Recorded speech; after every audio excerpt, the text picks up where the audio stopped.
Hey, it's Mark Schultz here with DigitalAircraft, and today we are at the MRO here in Atlanta, the MRO Americas, and it's 2023.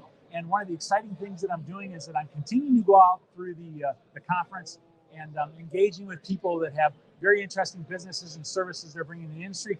And today what I wanted to do is bring a conversation to you about Singapore engineering capabilities. And so let me go ahead and introduce you here. Can you just give everybody your name really quick and what do you do?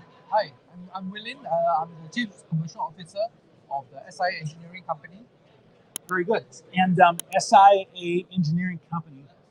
Can you just give us a little bit more information about what that is? What you really do? Okay. Yeah. We are MRO company based in Singapore, and we have 6 hangars in Singapore, and we have also another hangar in Philippines.